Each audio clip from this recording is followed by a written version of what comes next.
Hey brother, so did you just see that video where I was, burning the weeds out? Well, I melted my siding too. So make sure you stay away from your house. I would have thought with the foundation, I didn't realize the flame was getting up that high. My fault. Stupid me. So I have the corners a little messed up. I might be able to just deal with that, and then I'd like to change maybe that little piece of siding there on that wall, and then this one here. So how do we do that? Well, if you unsnap, these all snap together, and I might actually, we'll see how this one goes. This one might have to be replaced too, but don't feel like it's gonna, we'll see how that goes when I get this piece on. But these kind of snap together, they go into that lip. So what you do is you're gonna tuck that up in there. But underneath, since I can peel this back, you got a couple roofing nails is all I use. And we're gonna pop those out, pop this piece out, cut this piece to length, and try to get this in here. What you can do where those nails are is get a flat pry bar, a Wonder Bar, and you just pop those nails out. So let me go grab one. All right, so under here, I kind of pulled it away just to see. I'm just gonna take the flat bar, and what you're gonna do is get under there and pop those nails back, like so. It's almost all the way out, but get it on the other end. There you go.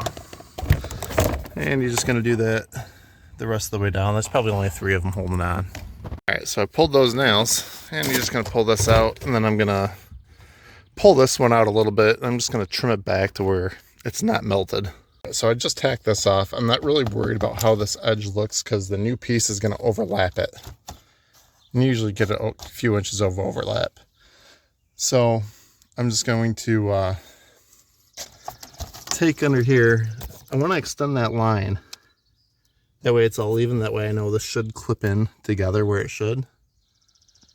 And then I'm going to extend that line all the way down. So I'm going to grab a level and mark the top edge of that nail strip all the way across.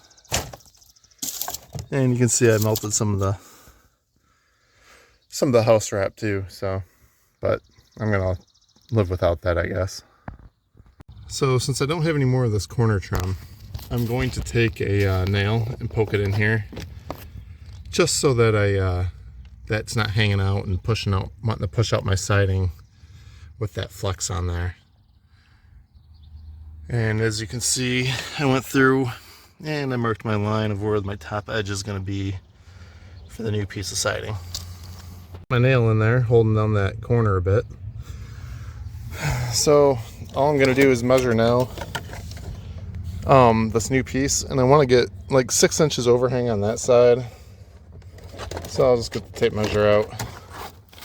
Actually, I mean, I could probably just hold it up in place and make a mark. It's about couple slats over. I'm probably right about here. I'll put a straight line on there. That way I cut it nice and straight. Alright, got my line extended out here. Now I just got tin snips. I don't have the proper siding tools because I don't do this for a living or nothing. But my tin snips work pretty good. The awkward part here is the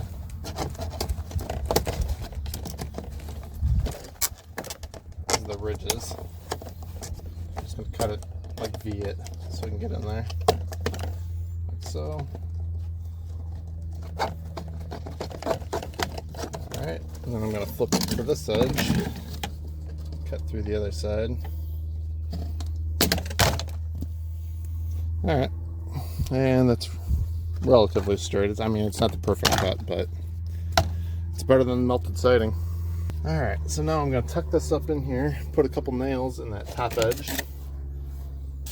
and hopefully I clip into that bottom starter strip at the same time. Get it up high enough.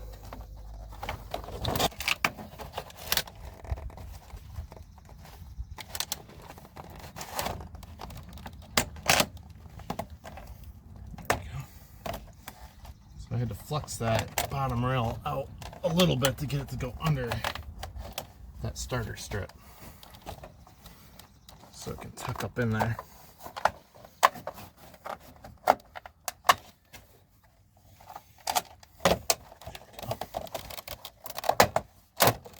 See how it kind of pops up in there?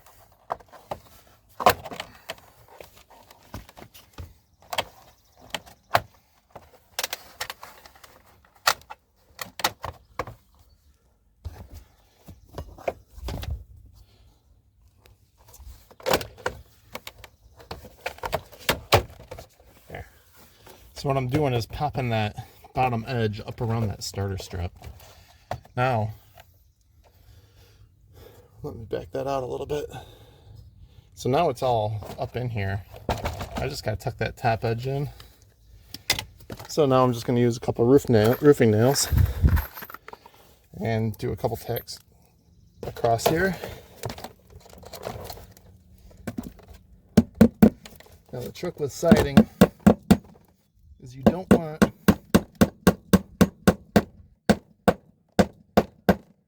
your nails to be super tight. You want to allow for a little bit of movement on the siding. So don't hammer it down all the way. It's going to be close to tight, but not tight.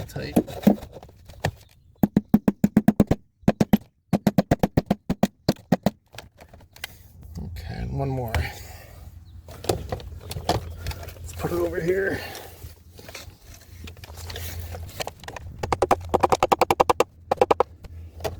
Okay, so that's that. Now, got those nails in there. That piece ain't going anywhere. You just want to pop this one back down around it. You can kind of hear it. You can hear it snapping together as I push it. That one's got a little bit of a loose edge, but the trick is just to make sure that don't fall out. All right, so that's that. I'm gonna work on this piece. You don't need to see it. I already showed you the same thing. I don't need to show you again, just for time's sake. And then, so thankfully that starter strip down here is metal and that didn't melt. So I didn't have to worry about starter strip. But if you're gonna change a piece in the middle, it's the same thing. It's just gonna hook to the next piece and so on and so forth. And you nail in across the top, snap it back together.